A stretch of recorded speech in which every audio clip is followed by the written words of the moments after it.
John, 3 weeks since the trade, have you finally settled into the London life? Yeah, I think so. I'm starting to, figuring out what streets to take to get to the rink, so I think that's a good indication about, knowing the city and the ins and outs and things. And I mean, everyone's been great to me here and made it that much easier. And you can see what a great city it is and what a great hockey city and the passion they have for the Knights. John, was there any point while the deal was being consummated with the Knights where you felt like, nah, I'm not going to London? Oshawa is such a big part of my life, and I think the one thing I wanted to make sure it was good both ways. I think not only for me to go to a good spot for me, but I think for the Generals to really be set up for a great future and for their fans and that organization, because everything they've done for me, they definitely deserve that. Mark, I think made Oshawa happy, and that's what I wanted to make sure that Oshawa got enough going back. Like I said, the reputation here, the last few years, the way the organization's been going, you see the rink, 10,000 people every night, and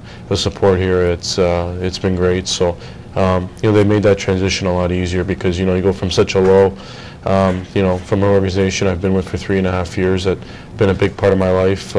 Being sad and a lot of relationships you're leaving, and my daily life that I'm accustomed to there, to such a an exciting time here, because people are gearing up for hopefully another championship and excited to have me, knowing what I can bring to the table, and so they made that transition a lot easier. How has playing for the Hunters helped your game? You can learn just by the way Dale coaches the game, or understands what we have to do out there to be successful. I think that comes from a lot of his experiences, and Mark as well. We definitely have been learning a lot, and you can see why the success rate is so good here. Every night you step on the ice, you seem like you're a target for the opposition. Oh yeah, but I think I've been dealing with that ever since I came into the league, and growing up as a kid, learning how to deal with all the attention and obviously teams trying to shut me down or get me off my game. So I've learned how to protect myself and keep myself aware. And I think having that's made me a better hockey player. You're pretty intense, just by the way I see you working out, and the way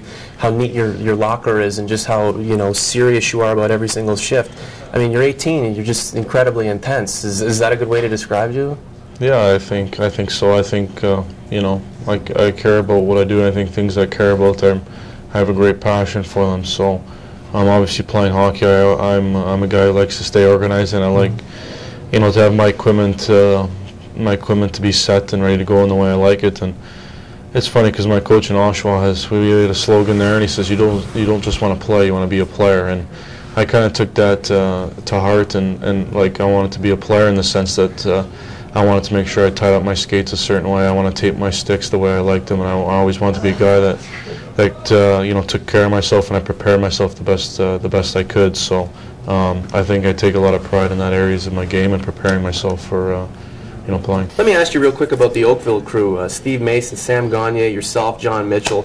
What's going on? Is this like the hockey mecca of the world now, the GTA? Yeah, it's become a little bit of a hotbed, I think. The way Oakville's program has evolved, and the things that they're doing there, it's been very successful in bringing up hockey players, and I mean, it's getting a good reputation. I was thinking more and more kids want to play, and the programs are only getting better and better, with better coaches and staff there that are helping develop the kids out of there. When you spend time with John Tavares, one thing you learn is he's intense. Hey, he's hockey's next phenom. He's all business and play. So what does the world's top junior hockey player do for fun? Like, are you one of these guys who's playing rock band? Not rock band, but I was into Guitar Hero for a bit, and definitely obviously like all the sports games, and everyone now is big into the Halo and the Call of Duty, so I think I always have a lot of fun with that stuff. You're not going to injure yourself on like some of these athletes? No, I don't think so, no. I don't take it that seriously. Well, I take it seriously, but not that seriously. What would you do if you came in and said, hey, Dale, I can't play, my thumb's messed up? I think he'd have to. I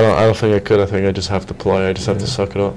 Are you a rock and roll guy, hip-hop guy? I think I'm about everything. So what's on your iPod? You got everything, Theory of a Dead Man, I got Mariah Carey, Lil Wayne, and T.I., and you got some techno on there as well. How does John Tavares possibly get better as a hockey player?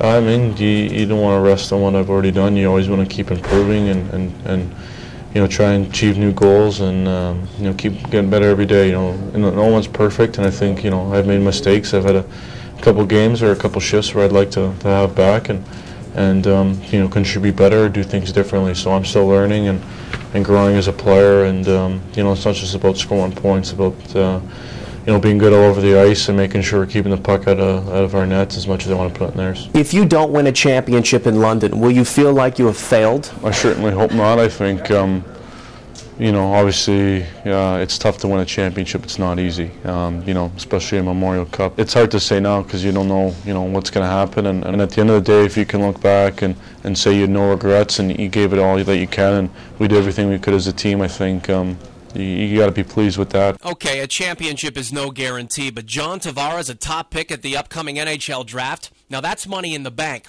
It's a special day that's coming, and it's got to be on his mind. It's there, but you don't worry about that, I think. At the end of the day, wherever I'm drafted, I'm going to be happy to be going to an organization that feels like I can be a part of a team. Now imagine this. The Toronto Maple Leafs select with the first pick, John Tavares. Yeah, a lot of people have been saying that to me, but I don't know. Like I said, I don't know. Obviously, growing up as a Leaf fan and from the GTA, it's always exciting, but wherever I go, I'll be just as happy.